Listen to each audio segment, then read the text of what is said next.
안녕하세요. 금속 조직학 강의하는 윤정일입니다. 먼저 오늘은 강의하기 전에 두 가지 사과를 좀 하고 강의를 시작하겠습니다.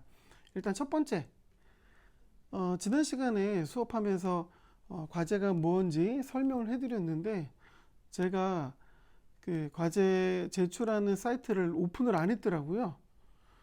그래서 이제 오픈하지 않은 것 때문에 이제 그 어디로 제출해야 되는지 문의하는 메일도 많이 오고 그랬었는데 그 제가 사이트를 만들어 놓고 그 저장하는 버튼을 제대로 안 누른 모양입니다. 그래서 사이트가 저는 열려 있는 줄 알았다가 나중에 이제 연락받고 보니까는 사이트가 안 열려 있더라고요.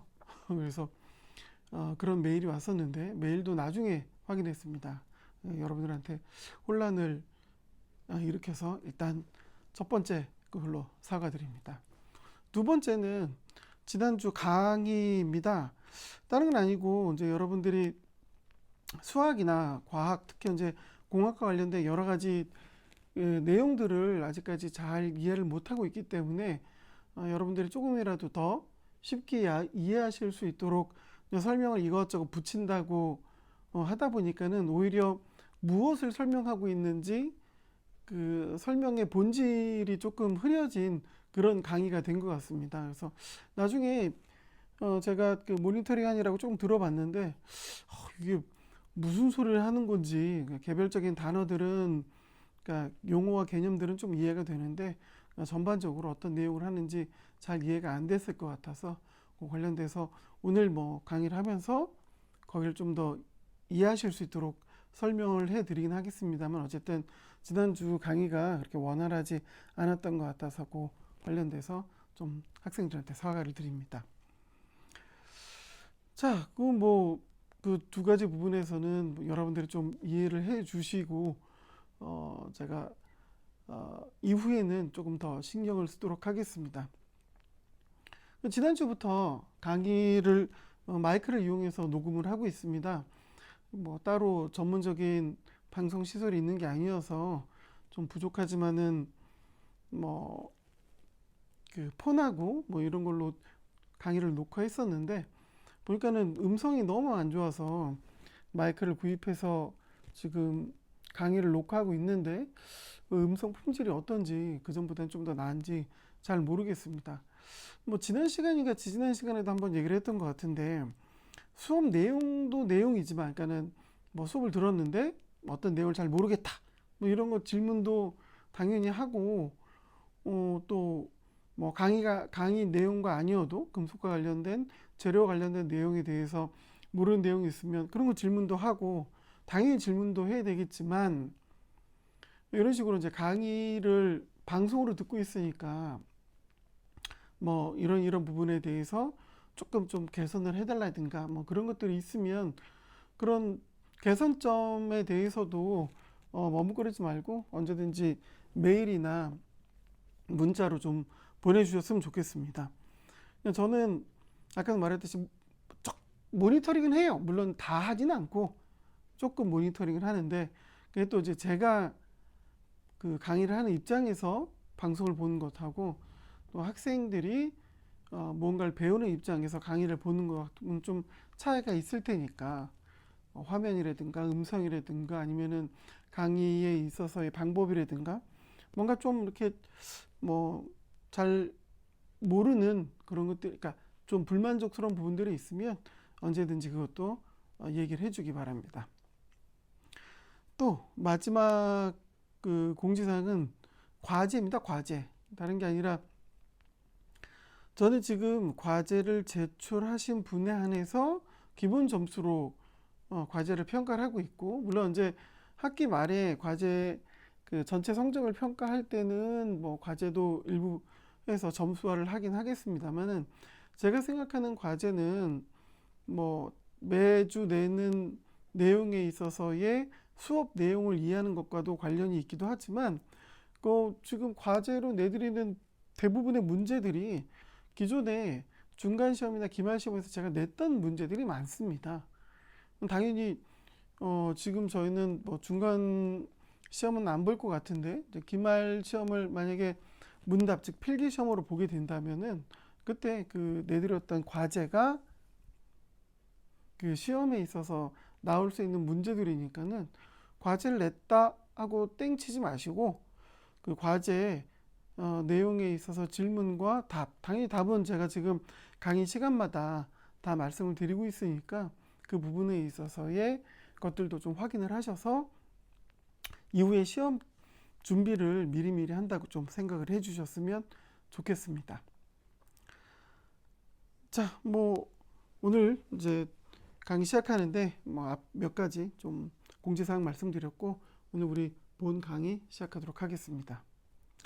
자, 일단 지금 우리가 강의하고 있는 이 내용은 다시 한번 얘기 드리지만 금속 조직학입니다. 그렇죠? 금속 조직학이라는 강의를 우리가 배우고 있고 여기서 조직이라는 건 말 그대로 가장 근원이 되고 근본이 되는 부분에 있어서의 어떤 가장 밑바탕, 금속이라는 재료를 이해하기 위한 가장 밑바탕에 대해서 배우고 있고 전체 우리가 지금까지 배웠었던 거는 금속이라는 애가 그 금속의 특징을 나타내는 데서 가장 기본적인 구조인 원자 한 개, 그리고 그 원자들이 결합한 상태, 그리고 그 원자들이 쌓여 있는 규칙성을 우리는 현재 공부를 하고 있습니다. 그렇죠? 원자들이 쌓여 있는 이 규칙성, 그래서 이거를 뭐라고 그러냐면 금속의 결정 구조, 금속의 결정 구조에 대한 내용들을 쭉 공부를 하고 있었던 거였습니다. 그래서 그 결정 구조를 어떻게 이해하느냐, 그래서 그런 결정 구조를 나름대로 규칙성 있는 조건에 맞춰서 분류를 했었고, 그렇죠? 그 분류를 한 사람이 브라베이라는 사람이었고, 그런 사람이 7종류로 분류를 했었는데 그 분류된 내용들에 대해서도 배웠었고, 지금 언제 배우고 있는 건 뭐냐면은, 자, 그러면 봅시다. 이 결정 구조를 7종류로 분류를 했대. 도대체 이걸 어떻게 분류를 했지?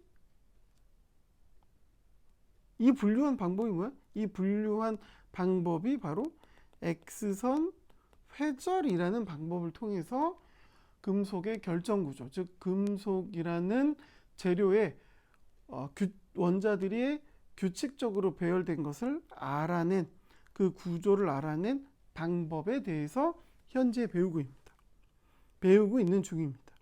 그래서 지난 시간에 우리가 배웠었던 걸 보면 X선 회절이라고 되고, X선 회절은 방금 설명했던 대로 결정 구조를 이해하는, 해석하기 위해서 사용하는 방법인데, 그게 그러면 어떤 과정을 거쳐서 이런 결정 구조를 이해하게 되는지, X선 회절에 대한 그 개념을 우리가 이해하고 있는 겁니다.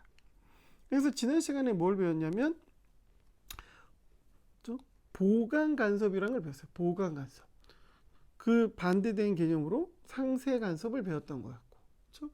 그래서 보강 간섭은 뭔가가 더해지는 것, 상쇄 간섭은 뭔가 없어지는 건데, 결국은 이 보강 간섭과 상쇄 간섭 이런 건 뭐냐? 웨이브, 즉 파. 이 파는 정의하면 뭐냐면 에너지를 가지고 있는 규칙적인 움직임을 파라고 설명할 수 있습니다. 그렇죠? 그 파가, 즉 에너지를 가지고 규칙적으로 움직이고 있는 이 어떤 흐름이, 가령 다음과 같이 노란색과 분홍색이 있을 때 결국 얘네들이 마루와 마루, 골과 골이 만나는 경우로 이 두 개의 파가 합쳐진다면 얘네들은 어떻게? 마루는 더 커지고 골은 더 깊어진, 그렇죠? 에너지가 더 커져 있는 하나의 파가 된다라고 얘기했습니다. 그렇죠? 그게 바로 보강 간섭이에요. 보강 간섭.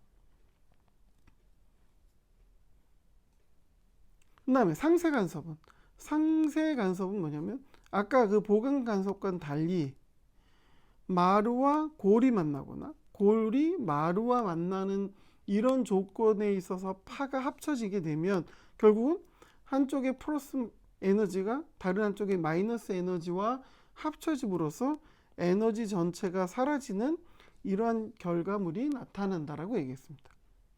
그렇죠? 보강 간섭과 상쇄 간섭에 대한 개념이에요. 가령 요즘 나오는 고급 차량들은 차에서 나타나는 소음을 줄이기 위해서 쓰는 방법이 뭐냐면 이런 상쇄 간섭을 이용해서 자동차의 소음을 줄이고 있습니다.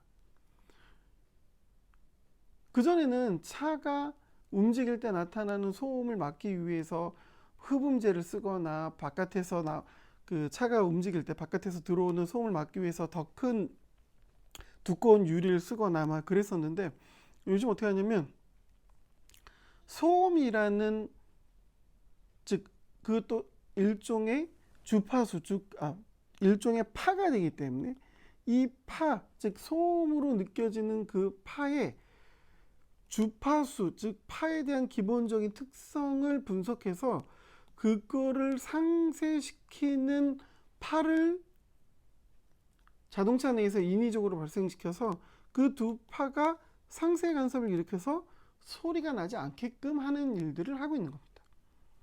보강 간섭과 상쇄 간섭이 생각보다 우리 일상생활에도 쓰이고 있는 거예요.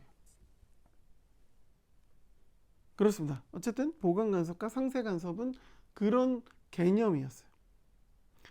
자, 이제 보강 간섭과 상쇄 간섭 개념을 이해를 두고 이제 다시 이제 우리 얘기로 돌아와서, 우리는 지금 X선 회절을 공부하고 있고, X선 회절의 개념을 이해하기 위해서는 뭐가 필요하냐면 브레그의 법칙을 이해할 필요가 있어요.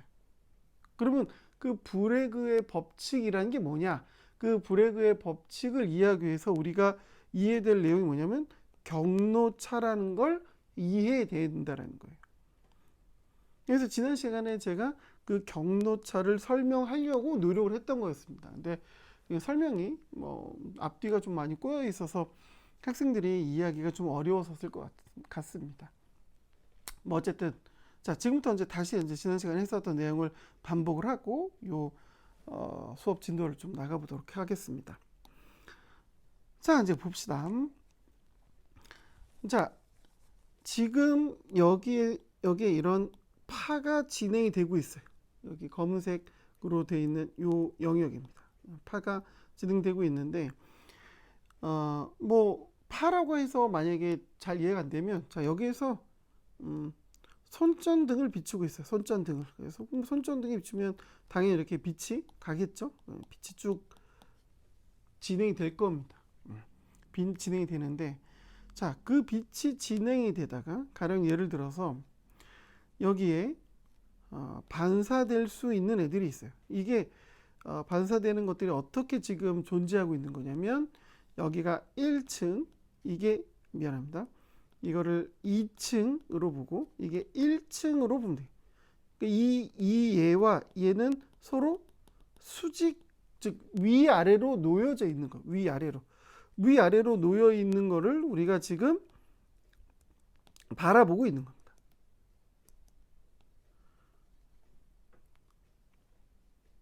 자, 이렇게 있었을 때 결국은 내가 여기에서 빛을 비췄어요. 그래서 그 빛이 여기 들어와서 2층에서 반사돼서 튕겨가는 애들도 있고, 어떤 애는 이 2층을 통과해서 1층까지 내려와서 여기에서 반사되는 빛이 있다고 봅시다.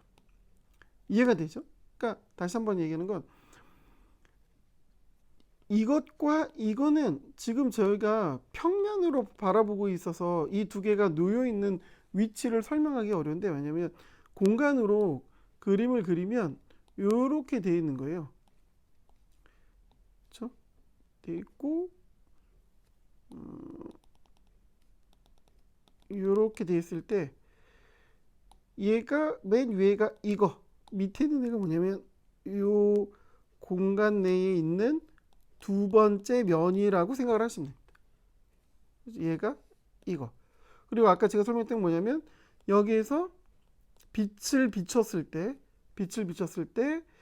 어떤 빛은 여기에서 이렇게 반사해서 나가고, 어떤 빛은 이렇게 해서 여기에서 반사돼서 나간다는 얘기예요.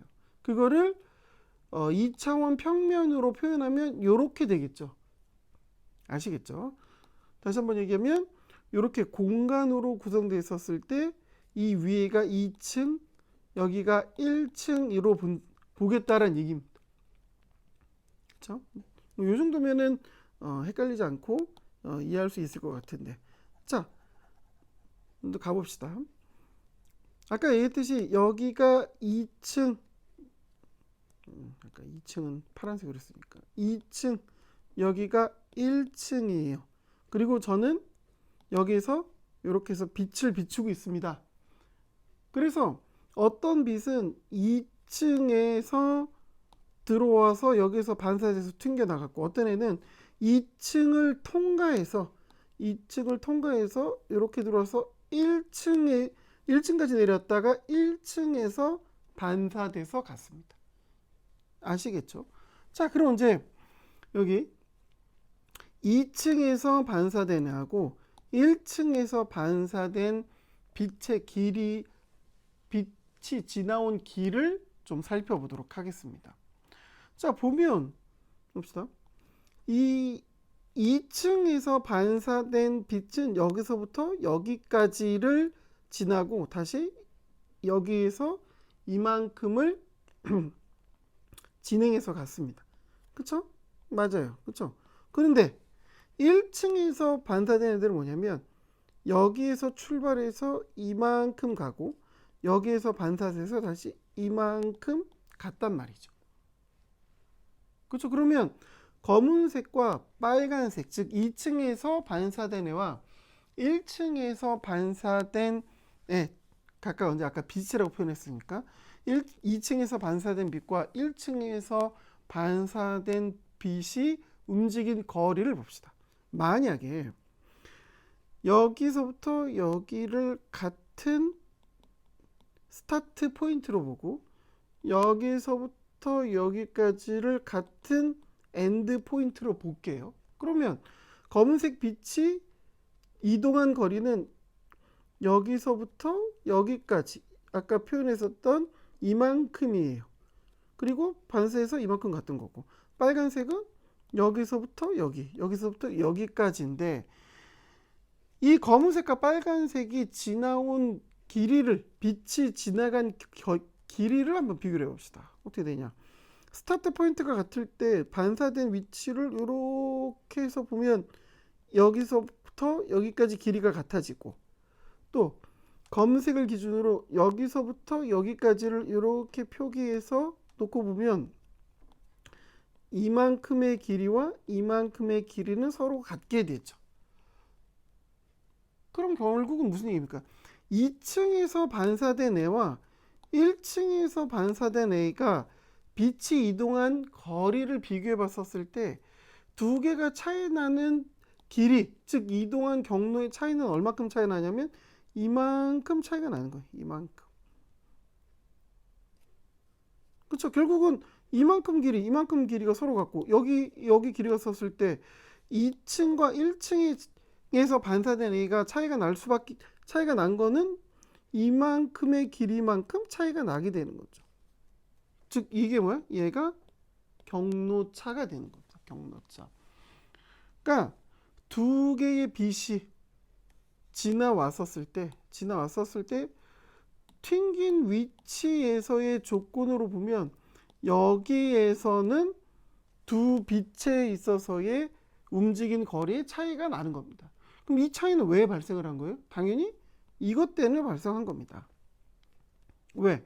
아까도 말했듯이 하나는 1층에 있고 하나는 여기 2층에 있잖아요. 그럼 빛이 들어서 여기서 튕겨가는 애랑 들어서 여기서 튕겨가는 애들은 얘는 이만큼의 1층, 2층 간의 차이 난 만큼 더 지나온 다음에 튕겨져서 나갈 거 아니에요. 당연히 그만큼의 길이만큼 그 두 빛이 지나온 길이가 차이가 나는 겁니다. 그렇죠? 그거를 뭐라고 부르냐면 경로차라고 부르는 거예요. 아까 제가 빛이라고 했으니까 계속 빛이라고 해봅시다. 그 빛이 지나온 길, 각각에 있어 지나온 길, 즉 움직인 경로 때문에 그 빛의 길이가 차이가 나게 되는데 이걸 경로차라고 부른다는 겁니다. 경로차라고 부른다는 거죠. 경로차라는 용어가 그렇게 복잡하고 어려운 용어가 아닌데 학생들이 이 부분을 어려워하는 게 뭐냐, 이 구조가 잘 머릿속에 떠오르지 않아서 그런 것 같더라고요. 그러니까 지금 하는 얘기는 뭐냐면 이걸 생각하시면 돼요. 아까도 그림 그렸던 거. 그러니까 공간에서 육면체가 됐든 뭐가 됐든 공간에서 맨 위에 있는 애랑 그 밑에 있는 면에 있어서 반사되는 조건으로 봤었을 때 움직이게 되는 거리의 차이는 결국은 이 깊이 때문에 생기는 거다. 당연한 얘기입니다. 당연한 얘기. 그래서 직접 이렇게 그림을 그려봐도 차이가 나는 게 눈에 금방 드러납니다. 됐어요. 자, 그럼 브레그 법칙을 이해하는데 왜 이것들이 필요하냐, 왜 보강 간섭이 필요하냐, 그건 지금부터 설명을 하도록 하겠습니다. 앞쪽에 있는 그림 충분히 잘 이해했을 거라고 생각을 하고, 자, 이번에는 어떻게 이거를 파로 봅시다. 파, 웨이브로 보고 여기에 어떤 개념을 이해할 거냐면 보강 간섭의 개념을 같이 합쳐가지고 이해하는 것으로 하겠습니다. 자, 보강 간섭은 왜 일어나고 그랬었죠? 파가 진행이 될 때 마루와 마루, 골과 골이 같은 위치에 있는 파가 합쳐지면 보강 간섭이 발생한다고 그랬어. 됐죠? 자, 요 이제 구조를 이해해 봅시다. 여기에서 여기가 아까 얘기했었던 2층, 여기가 1층입니다. 얘는 뭐냐면 아까 우리가 그렸었던 그림 이렇게 돼 있을 때 1층과 2층을 설명했었잖아요. 1층과 2층을 설명했을 때는 여기서의 2층은 여기에 놓여 있는 원자들에 의해서 생기는 면입니다. 여기서 1층은 뭐야? 여기에 배열되어 있는 원자들, 그렇죠? 이렇게 쭉 원자들이 배열되어 있으면 그 원자들에 의해서 생기는 하나의 면이 존재하잖아요. 그렇죠? 그걸 얘기하는 겁니다. 여기가 2층, 여기가 1층 되는 겁니다. 즉, 이 원자에 의해서 생기는 면, 여기 있는 원자에 의해서 생기는 면을 요거를 정면에서 바라보면, 그렇죠? 요렇게 표현이 되겠죠, 각각. 얘가 이걸 거고 이게 이거라고 생각을 하시면 됩니다. 그렇죠? 그러니까 결국은 여기 있는 원자들은 이렇게 한 줄로 돼 있지만 줄이 아니라 이렇게 쭉 이어진 면이라고 생각을 하시면 돼요. 얘도 이렇게 돼 있지만 쭉 뒤에 원자들이 배열되어 있는 면인 거야. 그걸 우리가 정면에서 바라보니까 이렇게 선처럼 바라보게 되겠죠. 됐죠? 앞쪽에서 설명했었던 그 내용하고 같은 건데 그게 원자로만 돼 있다고 생각을 하면 됩니다. 자, 이번에 아까 우리가 했었을 때 여기에서 손전등을 비춘다고 했었는데 이번에는 손전등을 비추지 말고 여기에서 뭘 하냐면 X선을 쏩니다. X선, 엑스레이를 쏜다고 생각을 하시면 돼요. 쏜다, 엑스레이를 비춘다고 생각을 하시면 됩니다. 엑스레이를 비춰요. 엑스레이를 비춤, 엑스레이도 웨이브, 즉 파기 때문에 이렇게 파처럼 이동을 해요. 여기 그려져 있는 이런 모양으로, 여기 그려져 있는 이런 모양으로 이동을 합니다. 이동을 하는데 제가 여기에서의 파를 각각 좀 구분을 할게요. 그래서 1파, 2파로 되어 있는데 얘네들은 뭐냐면 그냥 두 개의 파라는 거야. 두 개의 파인데 그 두 개의 파를 이제 각각 1번 파하고 2번 파로 그냥 이름을 붙인 것 뿐이에요. 여기에 X선에서 이렇게 똑같이 나오는데 그 중에 파 하나를 숫자 1로 표현하고 다른 하나를 숫자 2로 표현한 것 뿐이야. 자, 1파와 2파가 같은 데에서 출발을 했어. 같은 데서 출발을 하니까 어떤 일이 생겼냐? 여기에 위치에 대해서 마루가 같은 같은 위치로 이렇게 쭉 전달해 왔어요. 그러면 얘네들은 보강 간섭의 조건을 가지고 있는 거네.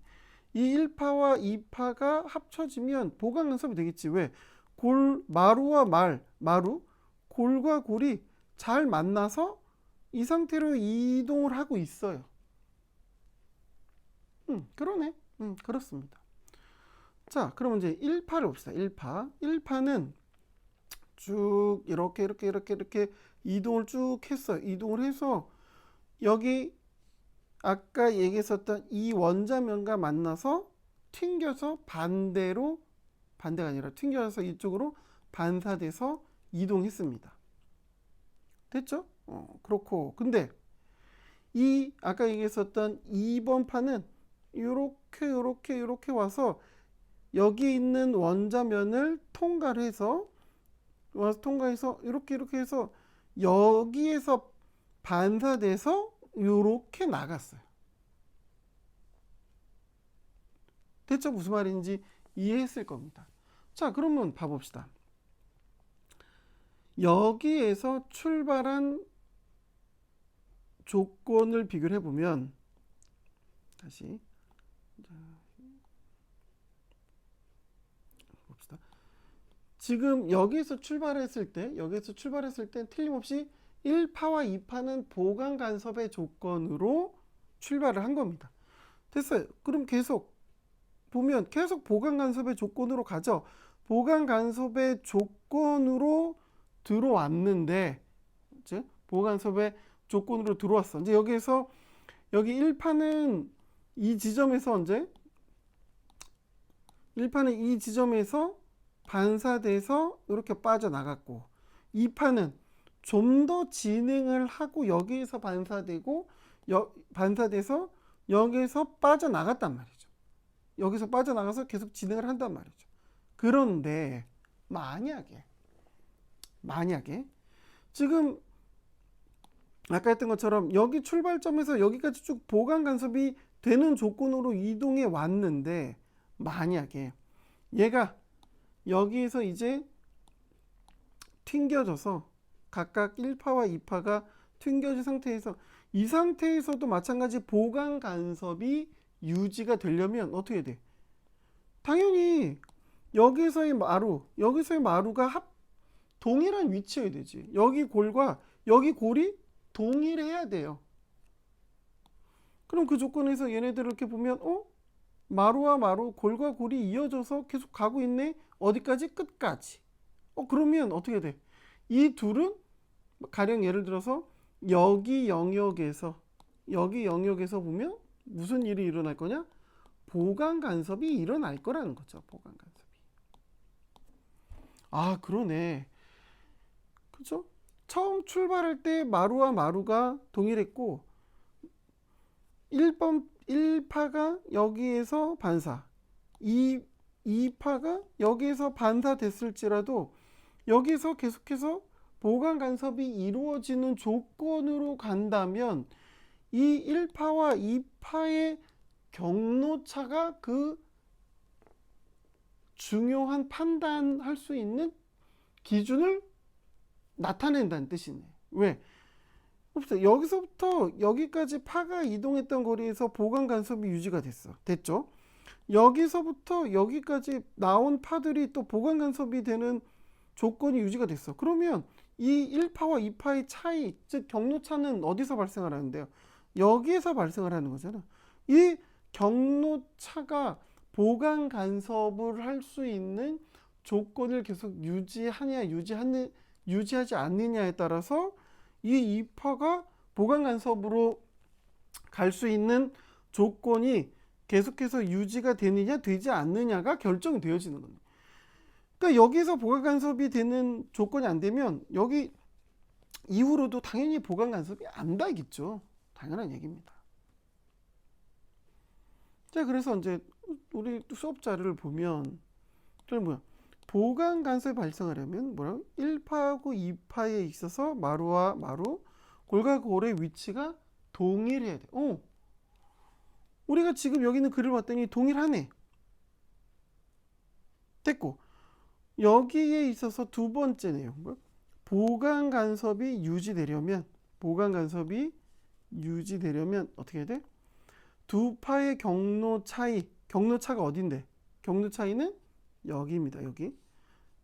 경로 차이 중에서 1파와 2파의 마루와 마루, 골과 골의 위치가 변하면 안 되는 거죠. 당연하죠.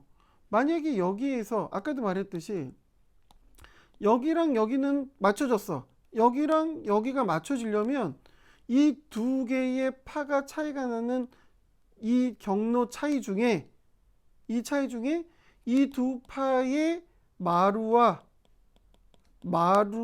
동일한 위치에서 벗어나지 않아야 되는 거예요. 이 경로차, 즉 여기 길이를 지나가는 동안 두 파의 마루와 마루 사이에 대한 관계가 변하면 안 되는 거예요. 그러면 그 차이가 발생하지 않으려면 어떻게 하면 돼요? 경로차가 파장의 정수배이면, 그죠? 파장의 정수배이면 동일하게 유지가 되겠죠. 현재 학생들이 현재 이해하기 어려운 게 이 말입니다. 그러면 경로차가 파장의 정수배다. 이 말이 무슨 말이냐? 경로차가 파장의 정수배다. 이게 이제 이 의미가 뭐냐를 설명을 해보겠습니다. 파장이라는 건 반복되는 파의 길이, 이걸 보고 파장이라고 해요. 한 파장이라는 건 뭐예요? 그러니까 이렇게 반복되는 위치에서 반복되는 최소 단위의 길이, 여기서부터 여기까지가 한 파장이에요. 그럼 봅시다. 0.5 파장은 어떻게 돼? 0.5 파장은 당연히 여기부터 여기까지만 되겠지. 그러면 0.2 파장은 이만큼 되겠네. 그러니까 전체 파의 길이가 여기서부터 여기까지였을 때 0.5 파장은 이만큼, 0.2 파장은 여기서부터 이만큼이란 얘기겠지. 자, 그럼 파장의 정수배라는 건 무슨 얘기예요? 한 파장, 그러니까 2파장, 3파장, 4파장, 이렇게 숫자가 1, 2, 3, 4, 5, 6, 7로 되는 게 이게 정수잖아요. 우리가 자연수 혹은 여기선 양의 정수가 되겠지. 배가 되는 거니까. 그렇다는 거네. 이게 무슨 얘기냐? 경로차가 파장의 정수배라는 건 결국 무슨 얘기예요? 지금 아까 설명했었던 조건에서의 경로차는 여기서부터 여기까지가 되는데, 여기서 여기까지 가령 예를 들어서 끝나는 지점이 얘가 여기서 끝났어. 그럼 얘도 여기서 끝났어. 왜? 앞쪽에서는 보강 간섭의 조건대로 계속 진행을 해왔단 말이죠. 그러면 얘는 여기서부터 다시 진행하는데 밑에 있는 파는 이만큼을 더 진행을 해서 가야 되는데, 이 1번 파와 2번 파가 같은 조건에서 같은 위치에서 만나는 이 지점에서 여기가 이렇게 됐었을 때 여기도 똑같이 이렇게 돼야 마루와 마루가 골과 골이 만나게 되는 거잖아요. 그럼 이 과정 중에 파는 자기가 갖고 있는 파장의 길이를 변화시켜서는 안 되는 거지. 가령 예를 들어서 경로차가 가령 경로차가 정수배라고 할게. 10배. 그러면 여기 하나, 둘, 셋, 넷, 다, 여, 일곱, 여덟, 아홉, 10개의 파장이 존재하겠지만 여기에서 이 경로 차이만큼의 그게 끝나고 난 다음부터는 1번 파장이 가지고 있었던 마루의 위치와 2번 파가 갖고 있었던 마루의 위치가 변하지는 않게 되는 거죠. 아내가 100파장이다. 100파장에도 마찬가지입니다.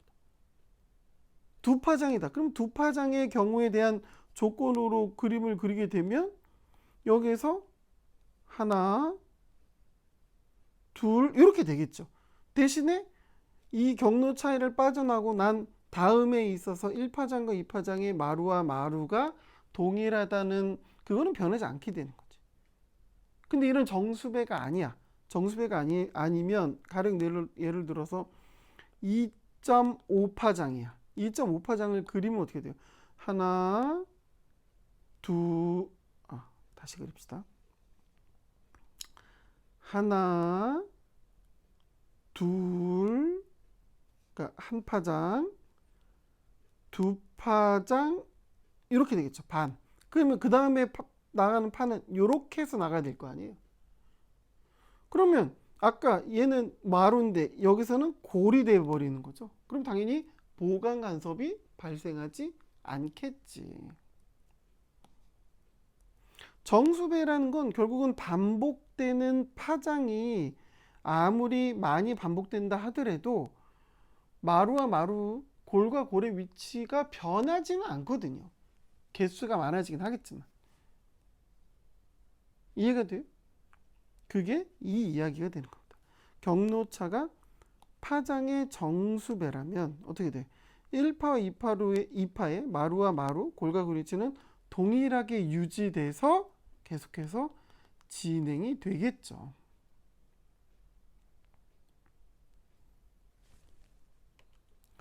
네, 이해할 거라고 생각이 들어요. 다시 한번 얘기하면 여기서부터는 쭉 같았어. 그럼 이만큼 당연히 같겠지. 얘도 같아. 그럼 여기가 같아지려면 차이가 나서 1파와 2파가 차이가 나는 여기에서 골과 골, 마루와 마루의 위치가 변하지 않는 조건으로 지나고 나서 그 다음에 같은 위치로 합쳐져야 되는 거죠. 그럼 여기서 같은 위치로 두 파가 진행을 하려면 어떻게 돼? 경로차가 정수배이기만 하면 한 배, 두 배, 세 배, 네 배 이렇게만 되면 그 다음부터는 어떻게 돼? 모두 다 보강 간섭의 조건을 계속 유지할 수 있다. 그 얘기인가 되는 겁니다. 그렇죠? 그럼 브레그의 법칙이라는 건 뭐야? 이게 브레그의 법칙이에요. 이게 브레그라는 분이 내놓은 법칙입니다. 법칙이라는 건 뭐예요? 변하지 않는 사실. 그렇구나. 브레그라는 분이 해놓은 규칙이구나. 그렇습니다. 경로차가 파장의 정수배이면 동일하게 유지된다. 자, 이제 그거를 조금 이제 어떻게 표현하면 수학적으로 한번 표현해 봅시다.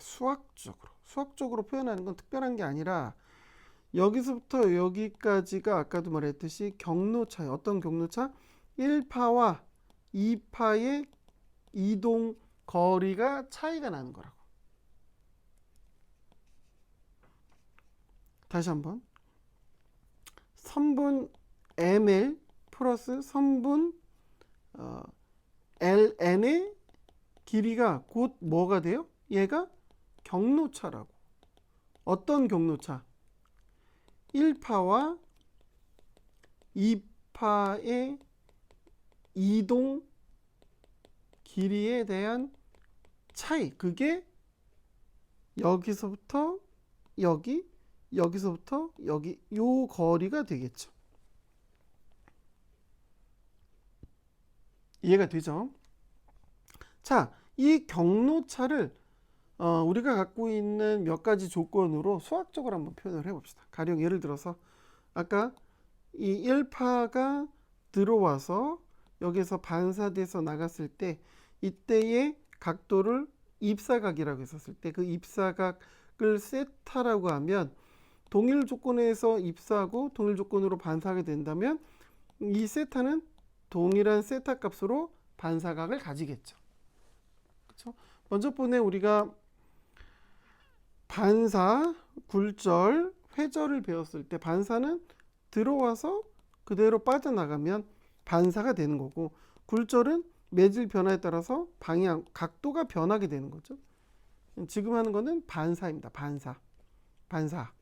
들어와서 빠져나가서. 그럼 여기가 세타야.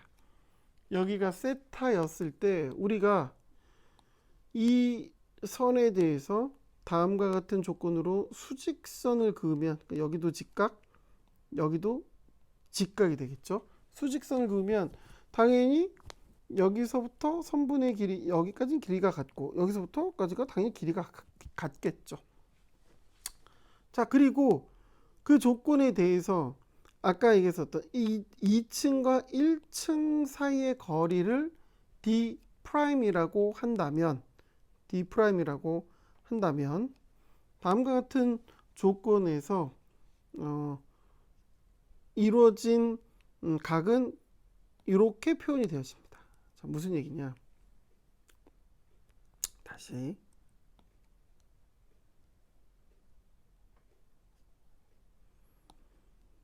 자, 1번 파가 들어와서 세타의 각도로 이렇게 들어와서 여기서 반사가 됐어. 그러면 입사하고 반사했기 때문에 여기가 세타면 여기도 똑같이 세타예요. 그렇죠? 이 파에 대해서 수직으로 직선을 그었을 때 여기는 직각이 되어지겠죠. 수직으로 내렸으니까. 그러면 어떻게 돼? 여기가 세타면 다음과 같은 조건으로 직각삼각형을 그렸을 때 여기 각도 세타가 됩니다. 왜? 여기부터 여기까지가 90도잖아요. 직각이니까 당연히. 그럼 봐봅시다. 여기를 내가 알파라고 할게. 그러면 90도는 어떻게 돼? 세타 플러스 알파가 된 거죠. 여기가 세타고 여기가 알파니까. 됐죠? 그 다음에 이번에 여기에서 각도를 봅시다. 이게 또 직각이면 직각이면이 아니라 직각이에요. 직각. 왜?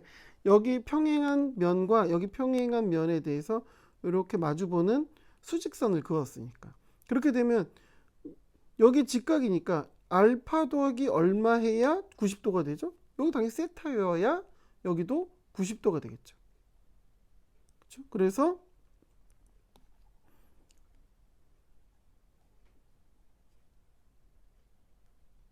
여기가 세타면 이렇게 조건에서 여기도 세타가 되는 겁니다. 자, 됐고. 자, 이제 여기서부터 여기까지의 길이를 아까 내가 뭐라고 그랬냐면 D'이라고 했었다고. D'이라 했고 이렇게 했었을 때 그림을 그려보면 뭐가 그려지냐면 직각삼각형이 그려지겠죠. 이렇게. 여기 직각이었고 두 개 냈었을 때 이 선을 그으면 여기도 직각. 그렇죠? 그러면 어떻게 표현할 수 있냐? 사인 세타는 D 프라임 분의 선분 ML 이렇게 나온 거죠. 이해가 되죠? 그 다음에 반대로 이번에는 여기 삼각형을 놓고 보면 마찬가지 이 삼각형은 여기 똑같이 직각이고 이 두 삼각형은 합동인 삼각형이라고. 그렇죠? 그러면 어떻게 똑같이 사인 세타는 이거분의 이거가 되면 사인 세타는 어떻게 D 프라임 분의 선분 LN 이렇게 표현이 될 수 있겠죠. 저는 삼각함수를 잘 모릅니다. 삼각함수 우리가 중고등학교 때 수학을 뭐랄까 좀 입시 위주로 배우다 보니까는 잊어버리는 게 있는데 그냥 간단하게만 설명하면 삼각함수는 뭐냐면 직각 삼각형. 얘네들이 규칙이 만족되어지는 건 오로지 직각 삼각형에서만 돼요. 직각 삼각형은 이렇게 그려지잖아요. 한 각이 직각인 삼각형. 직각 삼각형에 있어서 또 여기에 각도하고 각 변의 길이에 비해는 일정한 규칙이 존재한다는 거예요. 여기 1번 선분, 1번 선분이라는 건 뭐냐면 여기서부터 여기까지의 삼각형의 길이, 삼각형에 있어서의 한 변의 길이. 2번은 여기서부터 여기까지 직각삼각형에서 이 변의 길이. 3번은 여기서부터 여기까지 직각삼각형에서 여기서부터 여기까지의 변의 길이. 이렇게 본다고 했었을 때 각도가 커지면 삼각형이 어떻게 그려져요? 각도가 커지면 이렇게 그려질 거라고. 그러면 아까 제가 표현했었던 1번, 2번, 3번은 이 각도가 변함에 따라서 길이의 b도 변하게 되죠. 이 세 변에 있어서 길이의 b로 우리가 알 수 있는 건, 우리가 표현할 수 있는 건 뭐냐, 1번 선분과 2번 선분의 비율, 1번 선분과 3번 선분의 비율, 1번 그러니까 3번 선분과 2번 선분의 비율, 이렇게 된 각각 선분의 비율들을 알 수 있게 되는데, 이 선분의 비율들이 모두 다 직각 삼각형의 각도에 의해서 결정이 되어지더라. 그게 삼각함수의 개념이에요. 그냥 덮어놓고 사인, 코사인, 탄젠트 이렇게 얘기를 하는데, 그게 아니라 사인은 뭐냐면 아까 얘기했던 1번 선분, 2번 선분, 3번 선분이다. 만약에 세타다. 그럼 사인 세타라는 게 뭐예요? 1번 선분의 길이와 2번 선분의 길이의 비. 코사인 세타라는 건 1번 선분의 길이하고 3번 선분의 길이. 탄젠트라는 건 뭐예요? 3번 선분하고 2번 선분의 길이. 즉 삼각형에서 나타날 수 있는 선분의 길이의 비에 대한 모든 조합을 삼각함수라는 표현을 통해서 간편하게 나타내고 있을 뿐입니다. 복잡하고 어려운 게 아니에요. 복잡하고 어려운 게 아닌데, 우리가 입시 위주로 그냥 오로지 사인 세타는 뭐분의 뭐, 코사인 세타는 뭐분의 뭐 이런 식으로 배우다 보니까 그런 건데, 다시 한번 얘기하지만 특별한 게 아니라 삼각함수는 직각삼각형에서, 다른 데에서는 적용하면 안 돼요. 직각삼각형에서 삼각형의 내각과 삼각형의 길이가 일정한 어떤 규칙이 존재한다. 그게 삼각함수예요. 각도를 알면 선분의 길이의 비를 알 수 있다는 뜻이라고. 반대로 선분의 길이의 비를 알면 그 삼각형의 각도를 알 수 있다. 그게 삼각함수인 겁니다. 그래서 함수예요. 인풋을 가지고 이렇게 하면 동일한 아웃풋이 나온다.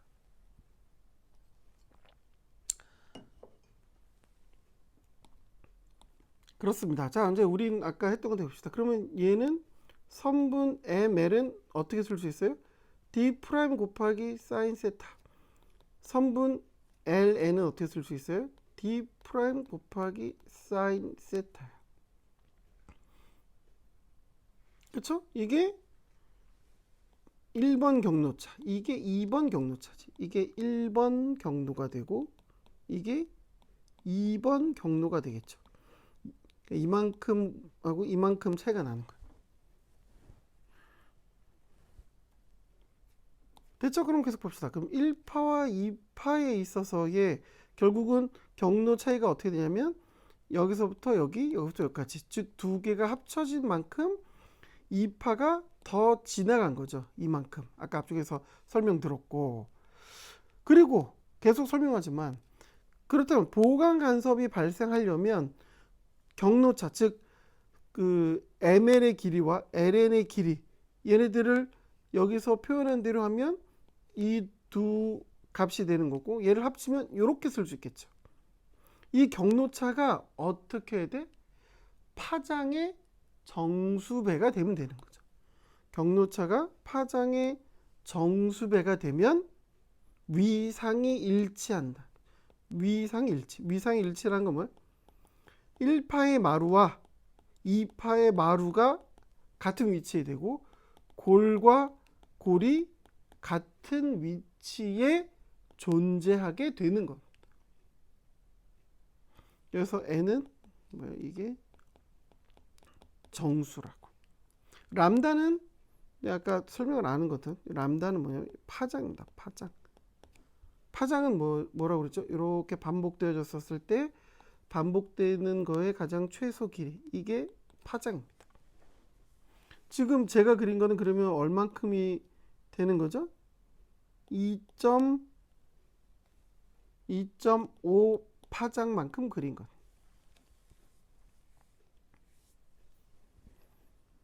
그러네. 자, 지금 계속 뭘 하고 있냐면 보강 간섭이 일어나게 하고 싶은 거야. 보강 간섭이 일어나는 조건을 우리가 찾아보고 있다고. 지금 앞에 있는 설명, 여기 있는 설명을 방금 봤었던 이 설명을 한꺼번에 정리를 하면 이렇게 표현이 되겠죠.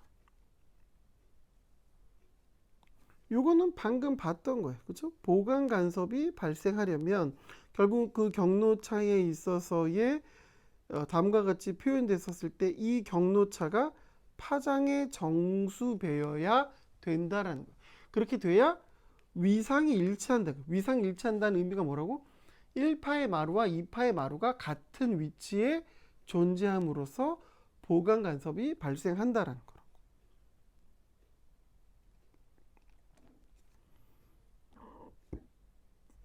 그게 쭉 여기에서 설명됐었던 내용들입니다. 그렇죠? 앞쪽에서 반복했었던 내용으로 여러분들이 충분히 이해하셨을 거라고 생각이 듭니다.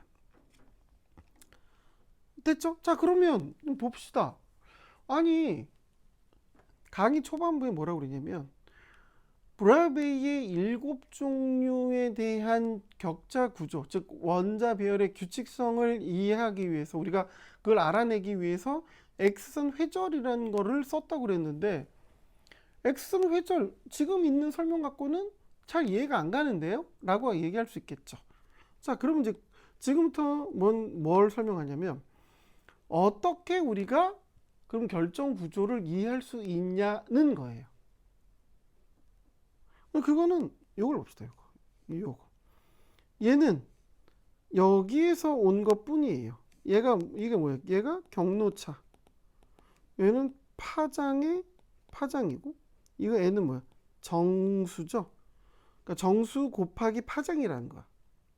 이게 이 조건이 뭐야? 이 조건이 보강 간섭이 발생하기 위한 조건입니다. 보강 간섭이 발생하기 위한 조건이에요. 자, 그럼 이제 반대로 이 식을 이렇게 쓸 수 있죠. 그렇죠? 이 D'만 남기고 이 사인 세타를 이 분모로 보내게 되면 식을 이렇게 쓸 수 있는 거잖아. 그렇죠? 그러면은 이제 봐봅시다. 이 식을 봐봅시다. 얘가 아까 뭐라고 그랬어요? 얘가 파장이야. 파장이라고. 가령 우리는 엑스레이를 쓴다고 해봅시다. 엑스레이는 파장이 얼마야? 파장이 딱 정해져 있어요. X선의 파장 값은 얼마라고 딱 정해져 있어요. 1.54 옹스트롬. 이렇게 해서 파장이 정해져 있단 말이에요.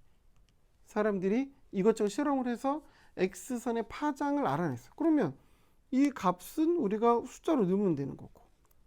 그 다음에 이 세타는 아까 뭐였어요? 뭐였었죠? 입사각 혹은 반사각에 대해서 나타난 조건이잖아. 그러면 우리가 각도를 측정을 했었을 때 그 측정한 각도가 어떤 각도? 보강 간섭이 일어나는 각도라면 그 각도에서 그 두 개에 대한 조건에 있어서 경로차가 파장이 정수배가 되는 거니까 보강 간섭이 됐다는 거예요. 이거는 경로차가 파장이 정수배라는 얘기랑 같은 얘기잖아요. 그렇게 되면 어떻게 돼? 얘는 우리가 측정할 수 있고 얘는 우리가 아는 값이니까. 그러면 측정한 각도, 즉 보강 간섭이 일어날 때 그 각도를 알면 우리가 뭐를 알 수 있냐? 얘를 알 수 있는 겁니다. D. 이 D가 아까 뭐라고 그랬었죠? 어떻게? 원자 봅시다. 그러니까 D가 뭐라고 그랬냐면 원자들이 아까 이렇게 있었을 때 여기 있는 원자들과 이 밑에 있는 원자들 사이의 간격이라고. 이걸 앞쪽에서 바라보면 이렇게 선으로 표현됐었을 때 위에 있는 원자면과 밑에 있는 원자면 사이의 거리가 되겠죠.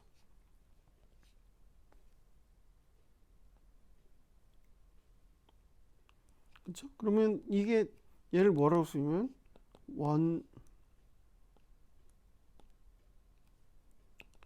두 원자면의 거리가 된다. 두 원자면이 얼만큼 떨어져 있는지를 알게 됩니다. 그럼 두 원자면이 떨어져 있는 거리를 알게 되면 어떻게 돼?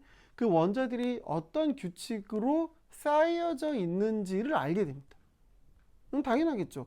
원자 한 개의 크기를 알고 그 원자와 떨어져 있는 거리를 알게 되면 그 원자들이 어떻게 쌓여 있는지를 우리가 그려낼 수가 있는 거라고. 왜? 당연히 쌓여 있는, 떨어져 있는 위치에 대해서 거리가 있다는 건 쌓여 있는 조건에 의해서 변하게 되는 거니까. 그렇죠? 그럼 얘를 이해해서 결국은 뭐를 할 수 있냐면 결정 구조, 원자들이 쌓여 있는 규칙성을 우리가 이해할 수 있게 되는 겁니다.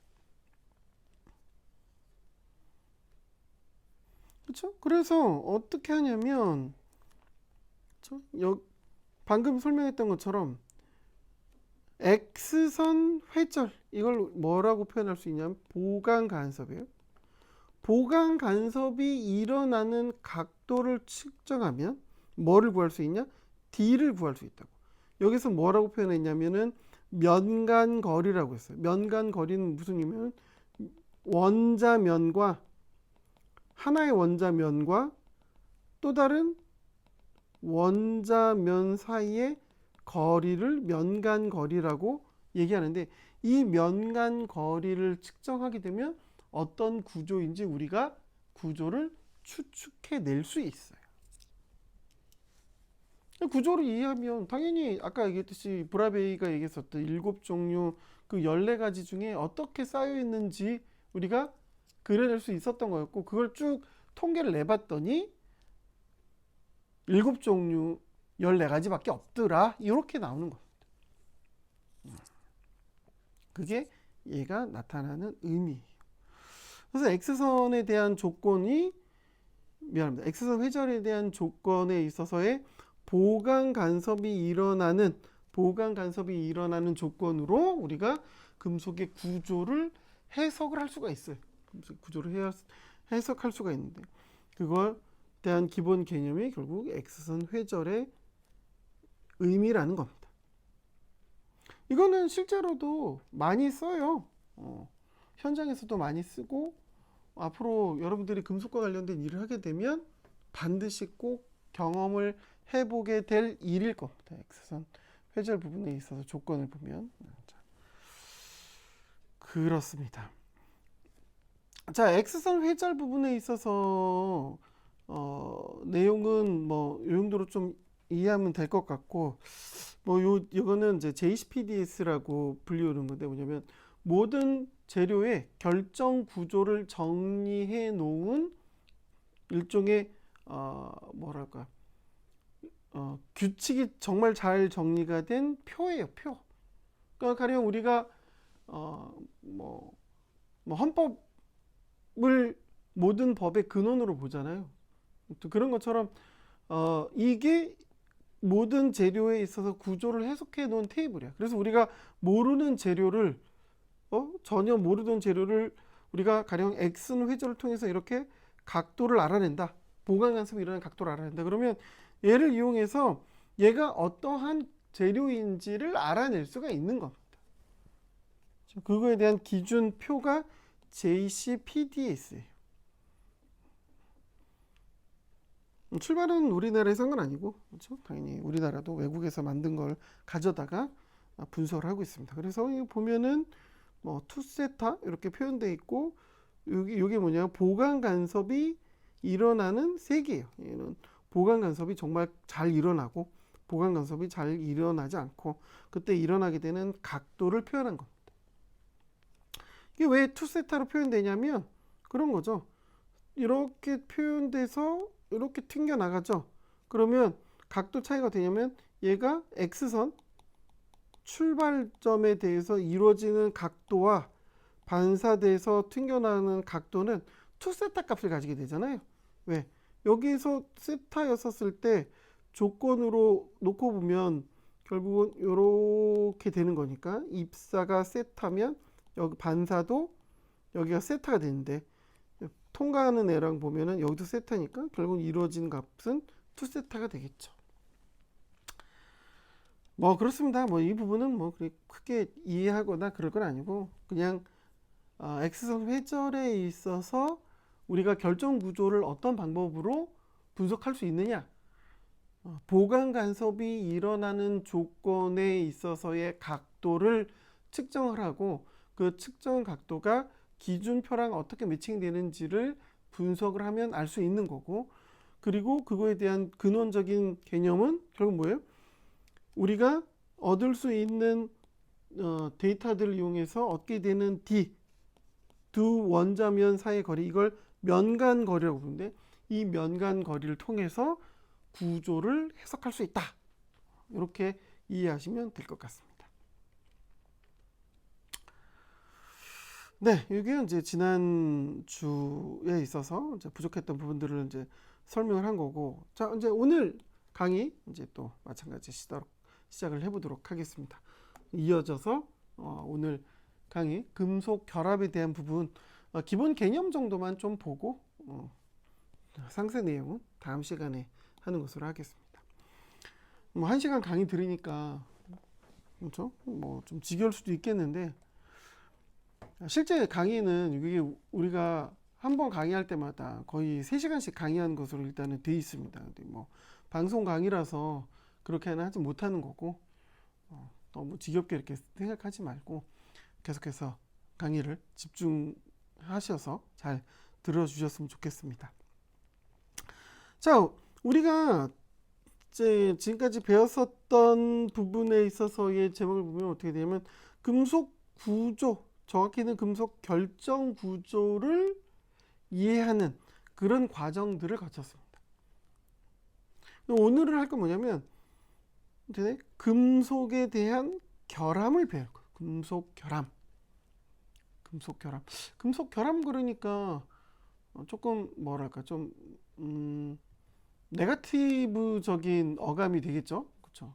결함이라는 게 우리한테는 좋은 것으로 보여지진 않을 테니까. 자, 이제 그 내용들을 조금만 좀 살펴봅시다. 자, 결함은 방금 제가 설명했던 것처럼 뭐라고 그랬어요? 결함은 부족한 것, 그렇죠? 부족한 것, 혹은 불완전한 것. 이게 결함입니다. 그렇죠? 그러면 금속의 결함이다. 그럼 금속의 부족한 것, 금속이 불완전한 것, 이렇게 되는 건데 좀 더 정확한 제목을 그래서 쓰면 어떻게 되면 금속 결정 내 결함이 되는 겁니다. 금속 결정 내 결함이다. 금속 결정이란 건 뭔데? 원자들이 규칙적으로 배열되어 있다는 거라고 했잖아.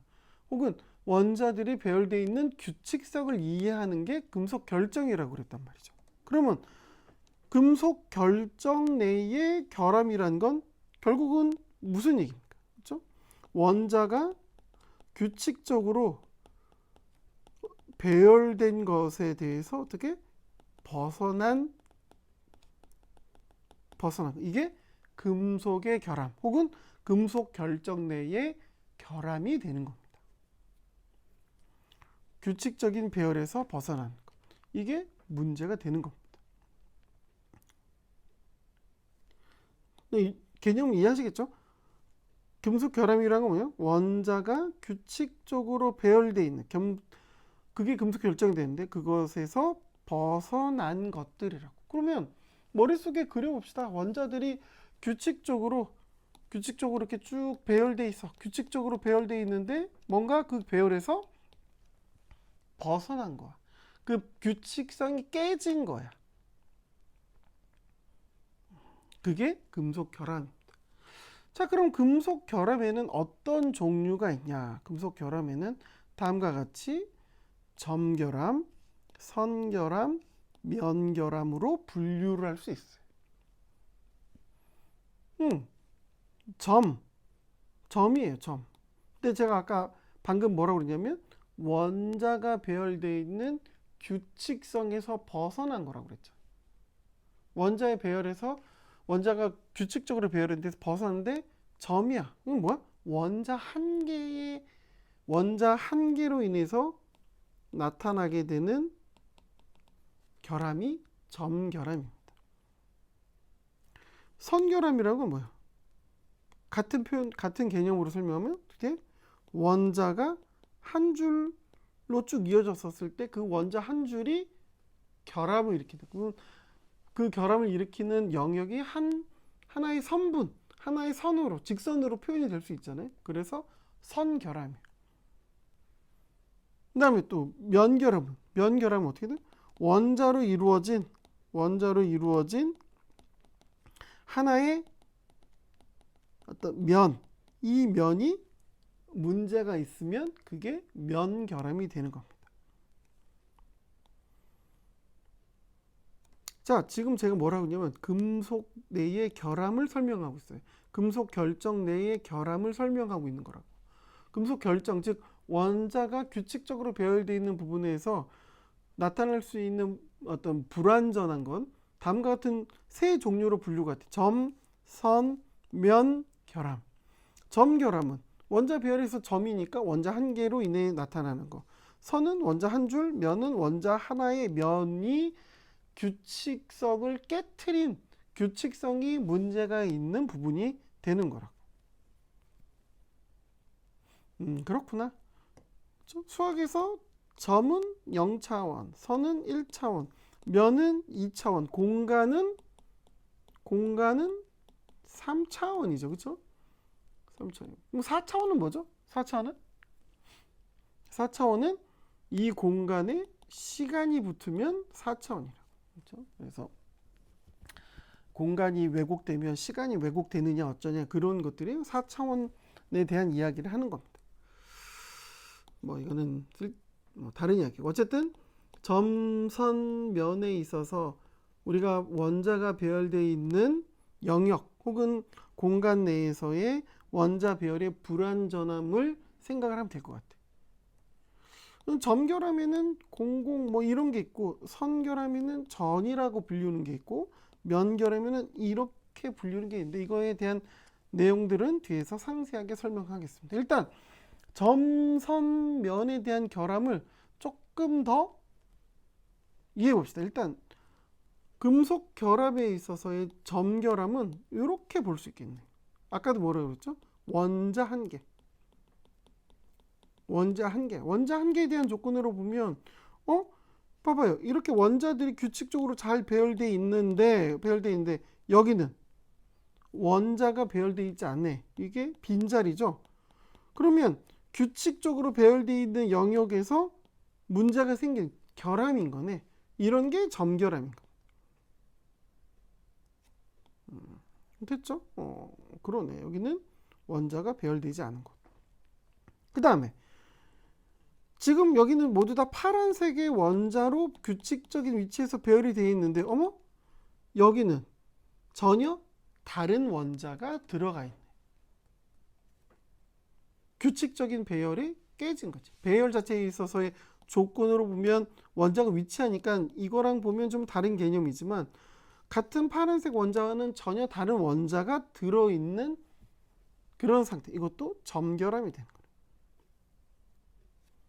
그 다음에 얘는 얘는 규칙적으로 배열되어 있는 위치에서 전혀 다른 쪽에 가 있네요. 그렇죠? 얘도 당연히 점결함일 거고, 얘는 원래 파란색에 있는 원자들인데 위치도 다르고 전혀 다른 종류가 껴있는 데 반해서 얘는 같은 파란색의 원자는 맞는데 이 원자는 여기 있어야 될 애가 아니겠죠. 다른 위치에서 존재를 해야 되는 거지. 왜? 원자가 배열되어 있는 규칙을 보면 이렇게 배열되어 있잖아요. 다 위치마다 있는데 얘는 다른 데에 와 있는 거네. 이게 점결함에 대한 개념입니다. 선결함을 봅시다. 선결함. 원자 한 줄이 문제가 되는 결함이라고 강의를 이어가겠습니다. 여러분들은 아마 같은 내용으로 쭉 볼 텐데, 사실 지금 중간에 갑자기 문자가 와서 강의가 끊기는 바람에 마저 계속 이어서 강의를 하도록 하겠습니다. 그러니까 선결함이라는 건 앞쪽에서 뭐라고 설명했냐면 원자 한 줄에 의해서 발생하는 결함이라고 얘기했었다고. 점결함은 설명했듯이 규칙적으로 배열되어 있는 원자 구조에서 원자 한 개가 문제가 되는 건데, 선결함은 규칙적으로 배열되어 있는 원자 구조 속에서 원자 한 줄이 문제가 되는 거라고. 자, 그러면 여기서 보면 뭐예요? 뭐가 다르지? 얘가 결함이야. 이 원자들이 결함입니다. 특히 선결함이에요. 왜 선결함이죠? 다른 애들이랑 비교해 봅시다. 뭐가 다른지. 찾으셨어요? 이 원자들은, 그렇죠? 이 원자 한 개가 아니라 지금 원자는 공간 내에, 그러니까 3차원 공간 내로 보면 원자 한 개만 있는 게 아니라 쭉 여러 개가 존재하고 있는 거잖아요. 그럼 이 원자들은 보면 어떻게 모두 다 다른 원자랑 다르게 어떻게 원자가 결합하고 있는 결합 상태가 불완전하죠. 불완전하다고. 불완전. 어디 부분에서 불완전한 거예요? 봅시다. 이 원자를 보면 얘는 위에 있는 원자랑도 결합하고 있고, 옆에 있는 원자랑, 밑에 있는 원자랑, 그 옆에 있는 원자랑도 결합하고 있다고. 그리고 우리가 공간을 표현하기가 어려워서 그렇긴 하지만, 이 원자는 지금 여기에서 이 뒤쪽에 있는 원자랑도, 이 앞쪽에 있는 원자랑도 결합을 하고 있을 겁니다. 됐어요? 그런데 이 원자들은 어떤가요? 이 원자들은 지금 봅시다. 위랑 결합하고 있고, 옆이랑 결합하고 있고, 이 원자 앞이랑은 결합할 수 있겠고, 이 뒤랑 결합할 수 있는데, 이 모두 다 어떻게? 이 밑에는 결합 구조가 존재하지 않네. 그러네. 이런 게 바로 선결함이에요. 왜 선결함이에요? 이 원자들 쭉 이으면 가상의 선이 나타나게 되는 거잖아요. 그렇죠? 이 원자들을 봐봐요. 이 원자들을 보면 앞에 있는 원자, 그 다음에 원자, 그 뒤에 원자, 그 뒤에 있는 원자들이 모두 다 결합이 불완전한 상태로 존재하고 있단 말입니다. 불완전한 상태로 존재할 때 결국은 얘네들을, 이 원자들을 쭉 이으면 가상의 선처럼 나타나게 되고, 그 가상의 선이 즉 원자 결함에 있어서 가상의 선으로 썼을 때 일종의 선처럼 나타나게 되고, 선처럼 나타나는 결함이라고 해서 선결함이라고 부르는 겁니다. 그 종류에는 전이라는 게 있대요. 뭐 자세하게 설명할 거고. 면결함이라는 건 뭐냐? 면결함이라는 건 가령 예를 들어서 이게 지금 구예요. 구. 공간이라는 얘기예요. 공간 내에 원자들이 이렇게 잘 배열하고 있어. 규칙적으로 잘 이렇게 배열하고 있어요. 무슨 얘기인지 아시겠죠? 구야 공간입니다. 공간의 원자들이 쭉 잘 다 배열해서 공간을 하고 있어. 우리는 이런 육면체의 공간을 생각하지만 뭐 이런 원자들이 쭉 모여서 가령 예를 들어 이런 구라는 하나의 공간을 형성하고 있다고 했을 때, 이 파랗게 배열되어 있는 원자들이 규칙적으로 잘 배열되어 있다면, 그런 애들이라면, 그에 비해서 가령 이 구를 둘러싸고 있는 어떤 원자면이 원자 배열이 불규칙적이야. 그쵸? 그러면 이런 원자가, 즉 빨간색 원자들이 파란색 원자를 싸고 있을 때, 파란색 원자들은 규칙적으로 배열되어 있는데 반해서 빨간색 원자들은 자기 멋대로 배열되어 있다면 그것도 결함이 되는 거잖아요. 근데 아까 봤었던 점결함, 선결함과 달리 이 빨간색은 전체로 이루어진 공간에 있어서의 하나의 면을 만들 때 그 면 구성하는 원자들이 불규칙적이다. 그래서 면결함이 되는 겁니다. 좀 더 쉽게 설명하려고 지금 일단 점선면에 대한 개념을 설명을 했는데, 결국은 무슨 얘기냐면 원자가 배열되어 있는 규칙에 있어서 점은 원자 한 개가 문제되는 것, 선은 원자가 공간 내에서 존재했었을 때 이런 식으로 나타날 수 있는 불완전한 결합. 면결합은 방금 설명했듯이 공간에서의 원자들이 존재할 때 특정한 면 자체가 그 규칙성에서 벗어난다면 그게 바로 면결합이 된다는 겁니다. 아시겠죠? 자, 다시 봅시다. 지금 우리가 뭘 하고 있냐면 우리는 금속의 결함을 얘기하고 있다. 정확히는 금속 결정의 결함이야. 금속 결정의 결함이란 건 뭐예요? 원자가 배열되어 있는 규칙성이 깨진 거라고. 그래서 그 결함의 종류에는 결함의 크기, 즉 원자 한 개, 원자의 한 줄, 원자 한 면에 따른 크기로 분류를 해서 점결함, 선결함, 면결함으로 분류를 하는 거라고. 자, 그러면 이제 각각의 세부적인 내용들을 하나씩 봅시다. 일단 점결함. 점결함은 아까 설명했으니까 알겠죠? 원자 한 개로 이루어진 건데 그 점결함에는 다음과 같이 어떤 종류가 있냐면 다시 공공과 불순물 원자에 의한 점결함으로 다시 나뉘어져요. 금속의 결함에는 점결함, 선결함, 면결함인데 점결함에는 공공과 불순물 원자에 의한 결함 두 가지가 있다고요. 아시겠죠? 자, 그럼 이제 공공 봅시다. 공공. 이게 한자어에서 온 건데 이거를 그냥 한글로 공공 이러니까 잘 안 되는데 이걸 굳이 못 쓰는 한자지만 쓰면 이렇게 됩니다. 이렇게 돼요. 이게 한문으로 공된 거예요. 같은 공자가 반복됐지만 실제로 써보면 다른 말이에요. 이 공자가 뭐냐면 비다야, 비어있다. 그래서 빌공입니다. 얘는 무슨 공자냐? 구멍할 때 공자예요. 공. 그럼 뭐야? 비어서 나타나게 된 구멍, 그게 공공인 겁니다. 공공. 한글로 공공 쓰면 안 와닿잖아. 그렇죠? 근데 한문으로 이렇게 써서 보면 우리가 한문을 제대로 이해만 할 수 있으면 이제 이해가 되는 거죠. 아, 이 공공이라는 건 구멍이 비게 되는 거구나. 그게 공공이야. 그렇죠? 그게 공공이라고. 이걸 영어로는 베이컨시라고 부릅니다. 베이컨시. 베이컨트. 이게 형용사죠. 형용사. 비어 있는. 그렇죠? 명사로 베이컨시 하면 그 빈 것으로 인해 나타난 여러분들은 잘 모를 수 있겠지만 지금 또 강의가 끊겼습니다.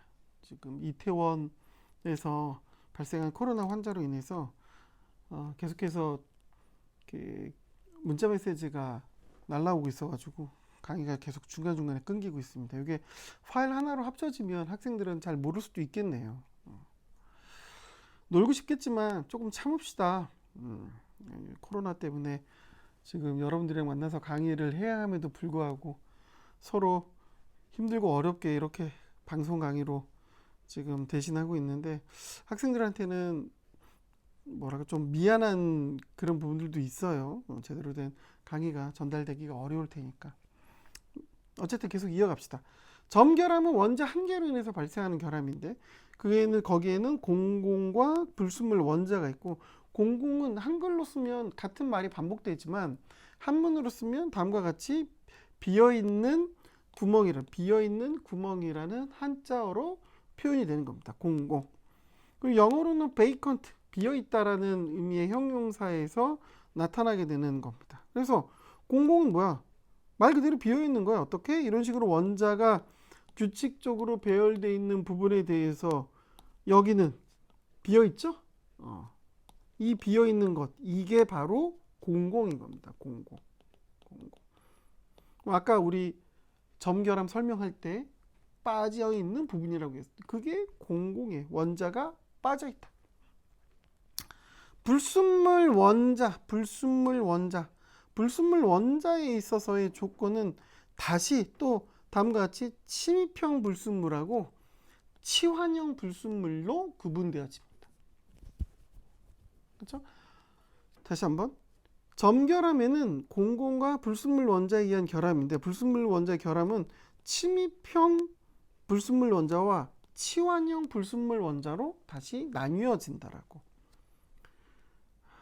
그러니까는 결함에는 점선면, 점에는 공공과 불순물 원자에 의한 결함이 있고, 불순물 원자의 결함에는 침입형과 치환형이 존재한다고 설명하는 게 지금 이 내용으로 설명을 하는 겁니다.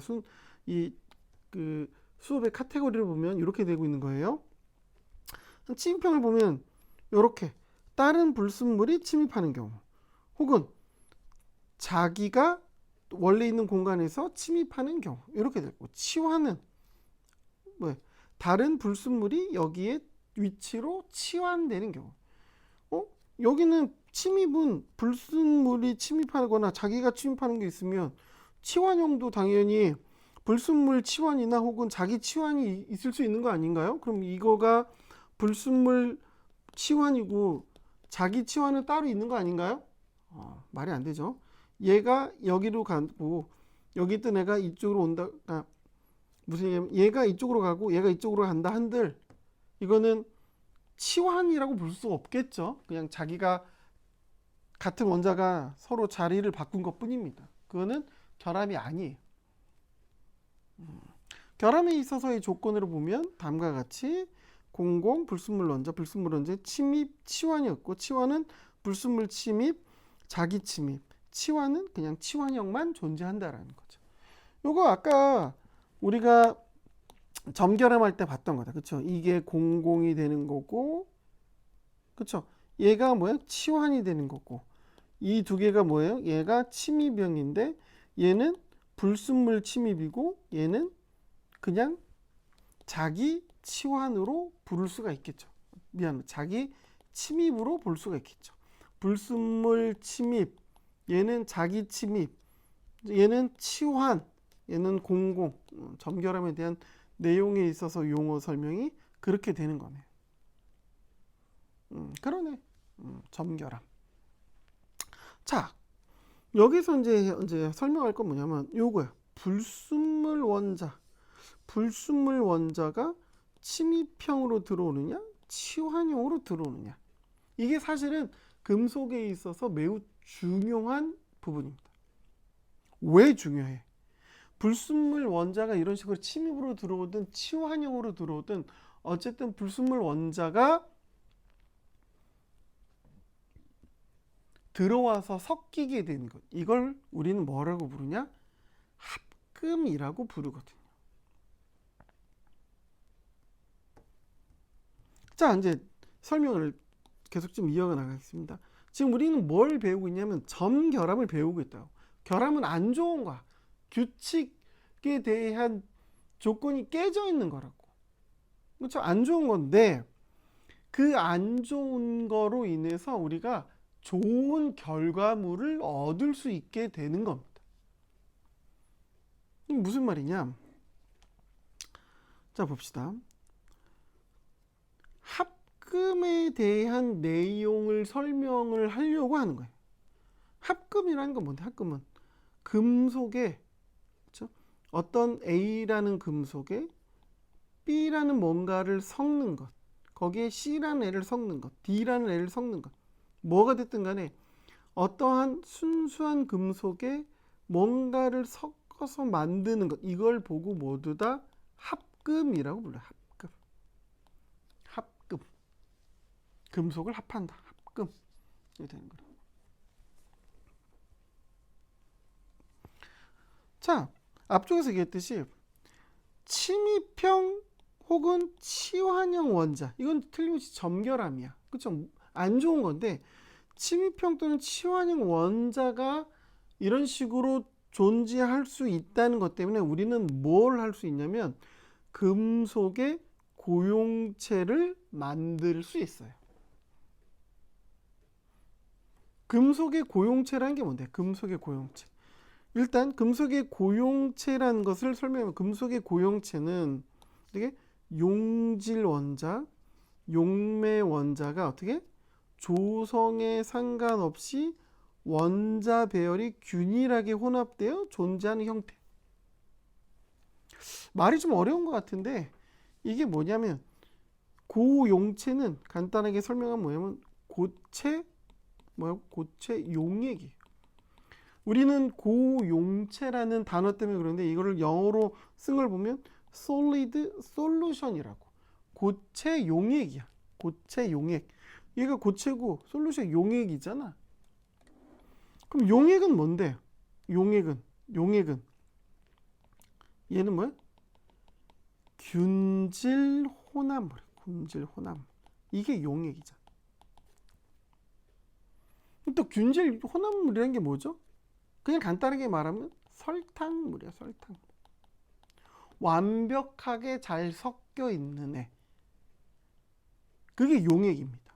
가령 우리가 이렇게 그릇에 물, 여기에 우리가 뭘 집어넣냐? 설탕을 집어넣었어. 설탕을 집어넣었어요. 그래서 뭘 만들었냐면 이렇게 해서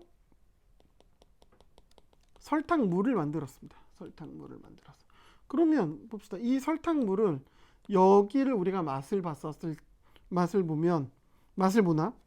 여기를 찍어서 맛을 보나? 여기를 찍어서 맛을 보나? 우리는 모두 다 비슷한 정도의 설탕이 녹아있는 설탕물을 느끼게 되는 겁니다. 그게 용액이에요. 균질혼합, 즉 완벽하게 잘 섞여 있는 것, 그게 용액이라고. 그럼 고체 용액이라는 건 뭐야? 완벽하게 잘 섞여 있는데 그게 단지 고체라는 것 뿐입니다. 그래서 뭐야? 용질과 용매. 용질은 뭔데? 용질은 녹임을 당하는 애. 용매는 녹게 만드는 애.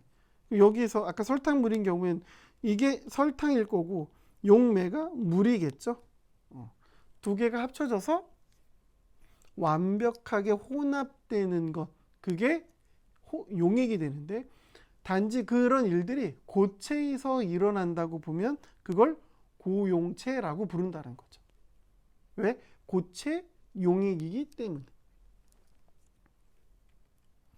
고체 용액이 만들어진다는 건 무슨 얘기냐? 어떻게? A라는 금속이 있고 여기에 B라는 금속이 있었을 때 두 개가 합쳐져서 어떻게? A와 B가 완벽하게 혼합된 합금이 만들어진다라는 그 개념이라고. 무슨 말인지 이해가 돼요? 그러면 완벽하게 혼합된다는 개념이 뭔데? 그게 이 말이에요. 조성에 상관없이. 조성이란 건 뭔데? 조성이란 건 A라는 금속의 양, B라는 금속의 양, 이런 거 상관없이 어떻게? 원자 배열이 균일하게 혼합되어서 존재한다. 원자 배열이 균일하게 혼합된다? 이런 방식으로 A라는 원자, B라는 원자가 침입을 하든 치환을 하든 이 두 개가 원자 단위로 완벽하게 섞여 있는 것, 그게 고용체라는 겁니다.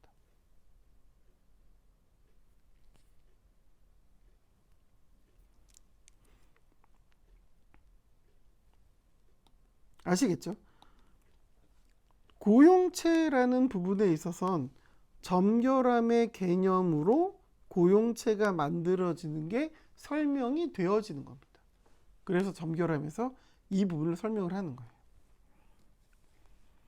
그래서 고용체 종류에는 뭐가 있냐면 침입형 고용체와 치환형 고용체가 있어. 방금 어디서 봤어? 우리 여기서 봤잖아. 침입형 불순물, 치환형 불순물, 이렇게 되는 거죠. 자, 지금 설명했던 거를 다시 한번 정리를 해봅시다. 정리.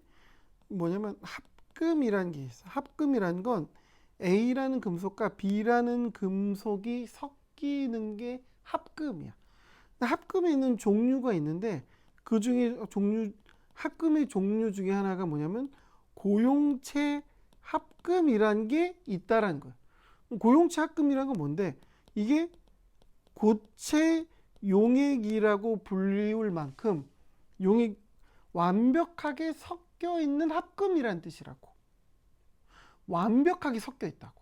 용액, 설탕물처럼 어디를 찍어도 같은 설탕 맛이 느껴지듯이 A라는 애와 B라는 금속이 섞여 있을 때 같은 비율로 모두 다 완벽하게 잘 섞여 있는 합금. 그게 고용체 합금이라는 겁니다. 아시겠죠? 근데 고용체 합금이 만들어지는 방법에는, 그렇죠? 고용체 합금이 만들어지는 방법에는 두 가지가 있다라는 거예요. 침입형 고용체와 치환형 고용체로 두 개가 나뉘어진다라는 거예요. 왜?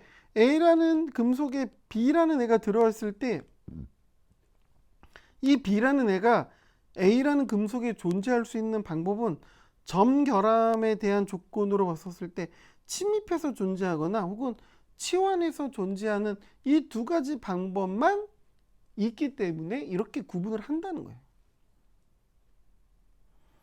아시겠죠? 그래서 침입형 고용체와 치환형 고용체로 구분이 되어집니다. 자, 침입형 고용체를 봅시다. 침입형 고용체. 침입형 고용체는 이거야. 그쵸? 침입형 불순물이니까 고용체도 마찬가지. 어떻게? 원자 크기 차이에 의해서 작은 원자가 큰 원자의 다음과 같이 공간에 위치하는 고용체.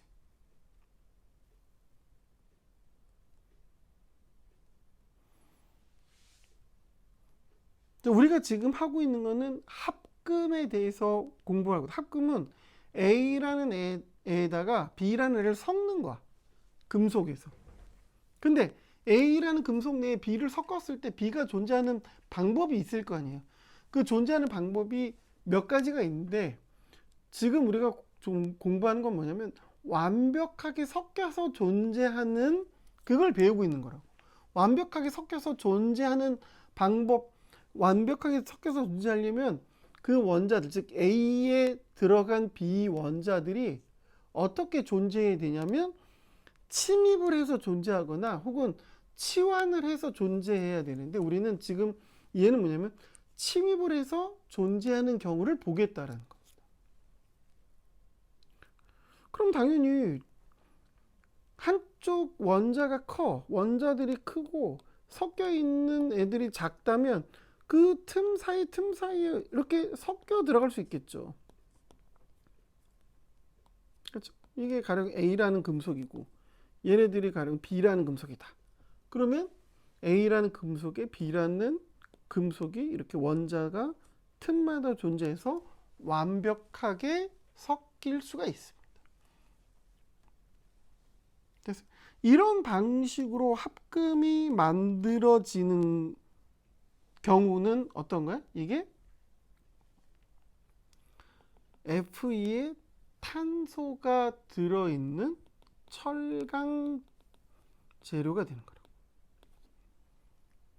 철과 강에 대한 그 기준 아시죠? 첨가된 탄소의 양에 따라서 철이라는 이름과 강이라는 이름으로 구분을 하는 거죠. 자, 우리가 아마 다른 수업 시간에 분들이 다른 수업 시간에 뭘 배웠을 거냐면 그런 걸 배웠을 거라고.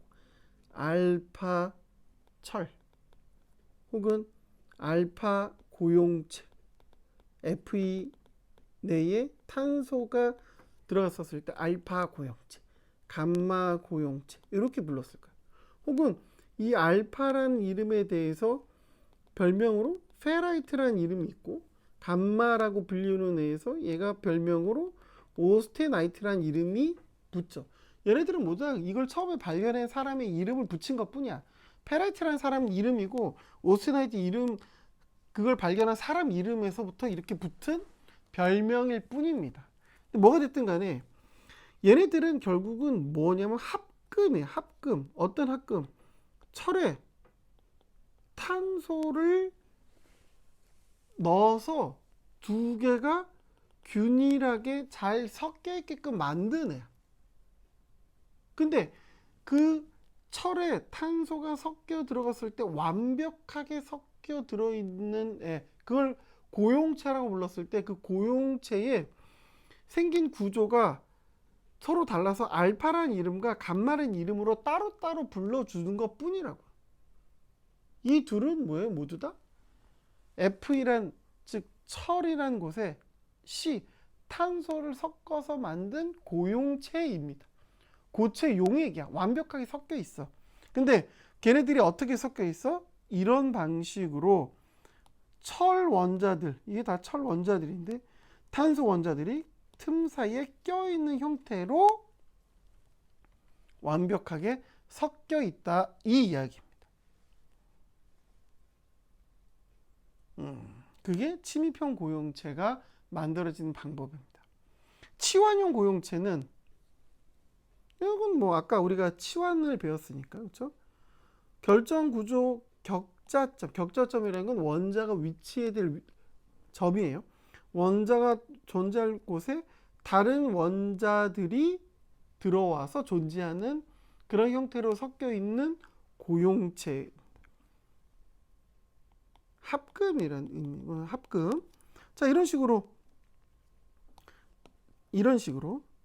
여기에 원자들이, 이런 색깔의 원자들이 있는데 어떻게 다음과 같이 이런 원자들이 회색 원자들이 위치해야 될 곳에 대신 들어가겠죠. 치환해서 들어있는 겁니다.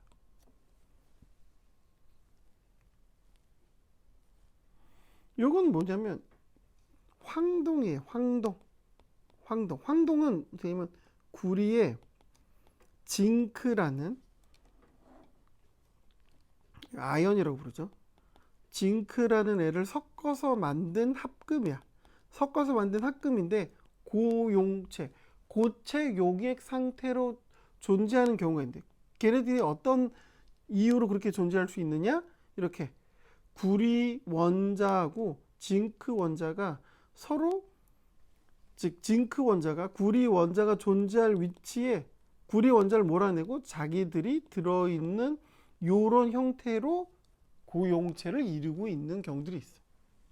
이거를 치환형 고용체라고 부릅니다. 치환형 고용체. 됐죠? 자, 결국은 점결함이란 건 아까 설명드렸듯이 원자 배열에 있어서 규칙성이 깨어진 곳이야. 근데 즉 원자 한 개가 문제가 생긴 건데, 그 원자 한 개가 생겨서 발생할 수 있는 결함은 공공과 불순물 결함, 이 두 가지가 있어요. 근데 그 불순물 결함은 합금이라는 관점에서 보면 결함이지만, 그 결함으로 인해서 합금이 만들어질 수 있는, 고용체가 만들어질 수 있는 어떤 고용체가 만들어지는 이유이기도 하는 거라는 거죠. 그래서 고용체가 만들어질 때, 즉 합금에 있어서 한 종류인 고용체 합금이 만들어질 때 원자와 원자 사이에 그 틈에 합금 첨가한 원소가 존재하는 경우, 혹은 원자가 다른 원자를 몰아내고 거기 존재해서 합금이 되는 경우, 이런 식으로 두 가지로 구분이 되어질 수 있다라는 겁니다. 그렇죠? 합금이란, 다시 한번 설명하지만, 합금은 A라는 금속에, A라는 어떤 순수한 금속에 다른 금속 혹은 다른 비금속을 금속이 아닌 뭔가를 집어넣어서 잘 섞으면 그걸 합금이라고 부르는데, 합금에는 몇 가지 종류가 있어요. 만들어지는 형태에 따라서. 근데 그 중에 고용체 합금이라는 건 아까 말했듯이 고체 용액, 즉 완벽하게 섞여 있는 애들이라고. 그래서 그 완벽하게 섞이는 방법은 이런 방식으로 침입하거나 혹은 치환을 함으로써 두 개의 금속이 완벽하게 잘 섞여 수 있는 그런 것들이 나타난다. 그 부분들을 설명을 드렸던 거였습니다. 현재 점결함에 대한 부분은 이렇게 해서 정리가 되겠습니다. 자, 다음에는 선결함입니다. 선결함에는 전이라는 게 존재해요. 이제 전이에 대해서 설명을 해야 되는데, 이게 내용이 워낙 길어서 이 선결함과 면결함은 다음 시간에 하는 것으로 하겠습니다. 자, 이게 설명과 이런 뭐 간단한 필기로만 강의가 진행돼서 다시 한번 학생들한테 좀 미안한 마음으로 현재 강의를 하고 있고, 여러분들도 수업을 들으면서 어쨌든 질문하고 궁금한 내용들이 있을 테니까는 온라인으로 좀 메일이나 문자로 질문을 하면 어쨌든 최대한 답변을 해드릴 테니까 공부를 하시면서 뭐지? 이게 뭐지? 의문점만 가지지 마시고 조금만 더 용기 내서 질문하시길 바랍니다. 자, 오늘 강의는 그럼 이것으로 마치겠습니다. 수고하셨습니다.